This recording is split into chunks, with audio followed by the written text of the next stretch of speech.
bOSH. bOSH. bOSH. bOSH.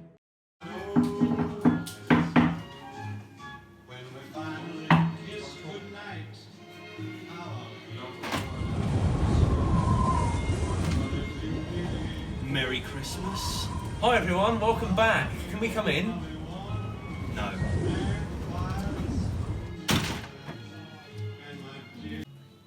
Winter Spice. That's the flavour of candle that we're using for this particular moment in time. You join us on the vegetable station. I'm going to light a candle because we want to get in that festive mood.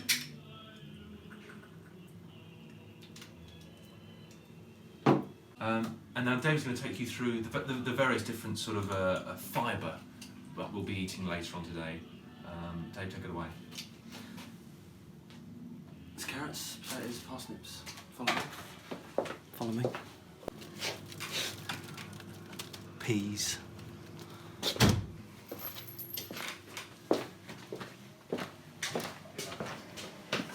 Merry Christmas, everybody.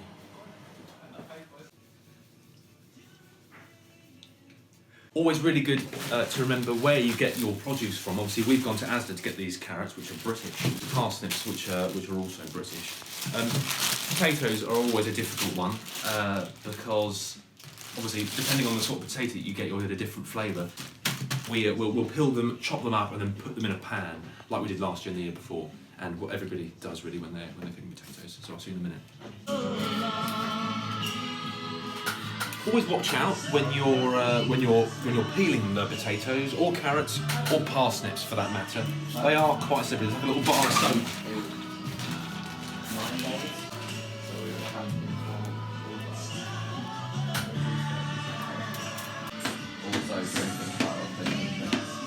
Quick game whilst prepping.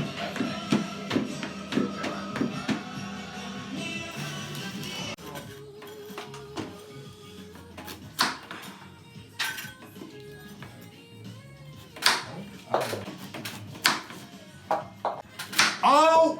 So we're about a third of the way through, 2/3, sorry, because we're nearly done the carrots. And what you really want to be doing is putting the potatoes into one pan, and then the parsnips, carrots, peas, saucepan, sorry. You want to put them in different pots, because unless you've got a massive pot, it's actually impossible. And also, you've got to remember that these potatoes actually have to, they've got to cook for quite a while, because you need to soften them up, and then you put them in the oven to nicely crispen and harden. I'm on the peeling part of this process, and Dave's on the chopping part of this process, and Arthur's on the camera part of this process.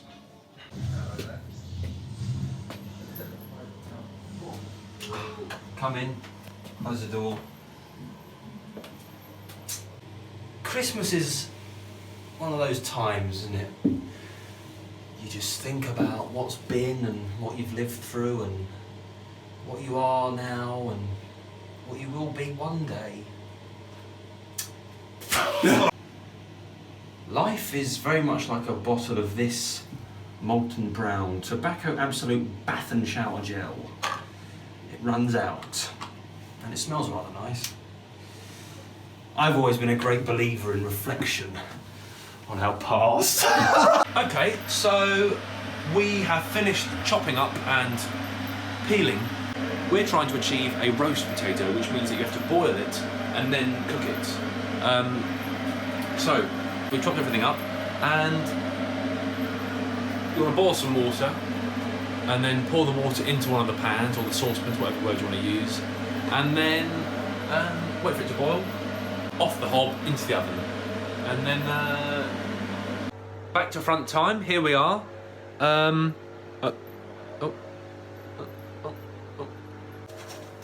Oh shit! They haven't got any water in them. Jesus Christ! What you're going to want to do is you're going to want to get one of these things. They're called a kettle. Fill it up with water, okay? And then you're going to want to boil it. You want to boil the water on the hob. So, oh my god, that's splashing a bit. So there we go. That's the potatoes. Yeah, wait for them to boil. Don't know how long that will take because I'm not actually a properly trained chef, so I don't know. But it should take probably about 40 minutes or so. Another aspect of hospitality, which is really quite crucial, other than the food, is actually laying the table. What we've got here is, the cards, won't they then? We've got some plates, we've got some paper plates, because that saves doing any washing up afterwards. Why? Because we have no dishwasher and we're lazy. These ones have some sort of narwhal on them, which is a creature native to the Arctic Ocean. David Attenborough can tell you all about them on his programme on BBC Two. We've also got some party explosives. Don't worry, they're not dangerous. And then we've also got some crackers. We've got 8 here. There are only 6 of us, which means that there'll be 2 left. So 2 lucky people, or 1 lucky person, extra lucky person, can be opening another 2. But yeah, so what you want to do is you want to lay out the plates, like so. Not over the candle, because they're burnt, they're paper, remember. Not catching, great. We're going to use these bog standard crackers from Asda, actually. And, right, we're using paper cups because obviously the world is dying and it's good to not use plastic in order to maintain the survival of the human race and everything else we share the planet with. Personally, in my belief, the bOSH view, certainly my view, is that we are absolutely fucking screwed. We have got no chance of survival. I reckon that my great-great-grandchildren will be wiped out in some sort of horrific natural disaster, but it's okay because I won't see that, neither will Henry, because we'll both be dust in the ground. Anyway, happy Christmas. Got 3 left, so anyone wants to join us viewing this? You can't, because it's going out about 5 days after we film it.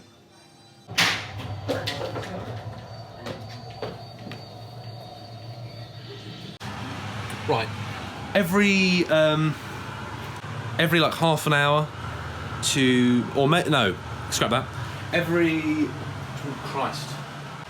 Maybe like every sort of 15, 20 minutes, just want to check on the vegetables. I can't tell you how long you have to do them for, because I don't know. I'm not a chef, I'm not a cook. But sort of do them until they're sort of mushy, and then you want to put them on a tray, which we'll do in a minute, and then put them in the oven. Okay, welcome back to bOSH. We are going to be cooking some meat-free meat in this episode, the 3rd edition of the Christmas saga, if you like. The final part in the trilogy, because next year it's possible we might both die. We are actually going to be making this. Making? Loose term, not making it. Veggie, 2 spinach, leek and West Country cheddar parcels. Jesus actually recommended this on the cross. It's a very festive dinner.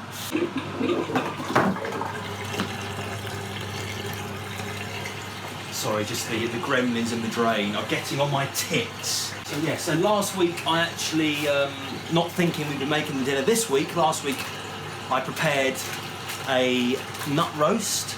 Why is there a packet there?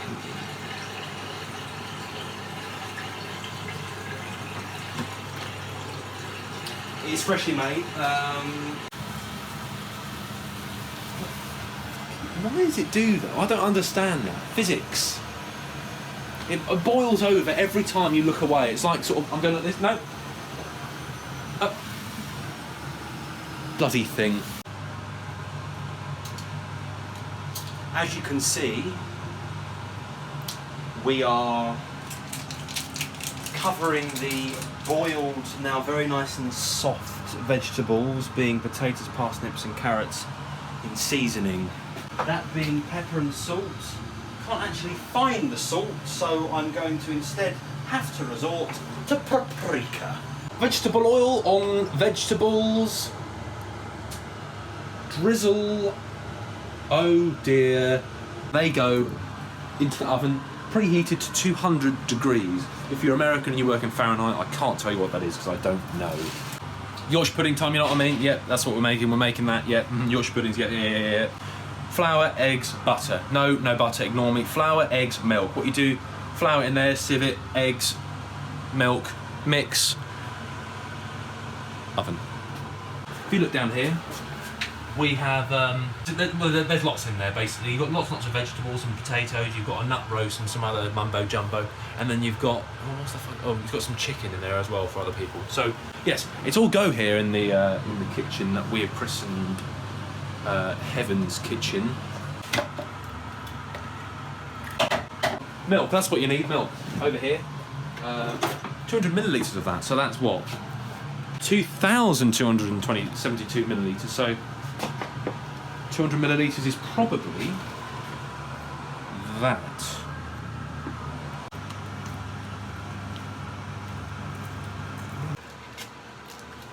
It's always important to sort of switch around the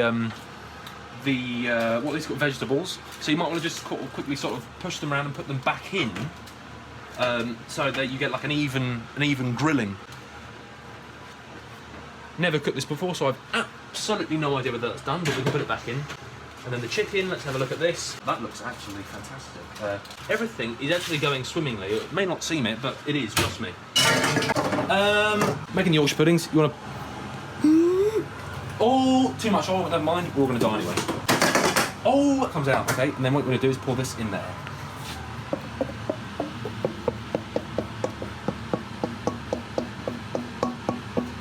This year we're going for one massive Yorkshire pudding rather than lots of individual ones.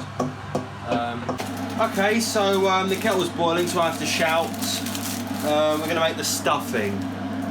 Let's make 12 stuffing balls. Show your dominance to the bowl. Okay, it's time to get the nut roast out of this oven. Oh! Done. Service. Joking, that's a Gordon Ramsay reference. Once it's done, you want to put it on one of these things and then put it in here with everything else. As you can see, something's burning and we don't know what, but that's never stopped us here at bOSH. I mean, they are looking fantastic. I'm sure you'll all agree there at home when you're watching this, they look fantastic. So welcome back. We've been cooking the chicken for about a fucking fortnight, and we're going to open up the oven now. We can smell a slight tinge of some kind of burntness.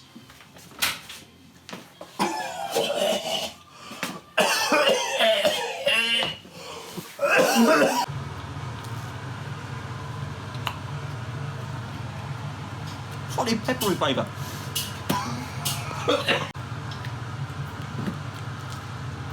Fluffy, like a little duck. Very, very stiff, firm skin, like the outer shell of the earth. Right. Quick roundup of where we are, okay? It's very, very, very, very messy in here. Yeah, the vegetables and some of the other chicken and bits are out. Still like a couple of other things in there. A lot of smoke. But yeah, it's going well. It's going well. Table's set. The guests are really excited. They're really happy, and the food is going well as well. I'll show you around the area. Probably best if we. Looks a bit dire, if I'm honest. That was loud, wasn't it? Bloody hell. Here we go. Oh! And then, so we'll just ruin all the lovely laying that we did earlier. No festive meal will be complete without some bottles of carbonated alcoholic beverages. So I got it down. Oh, shit. I'll take one. I was going to say more for you to enjoy. That bit of chicken.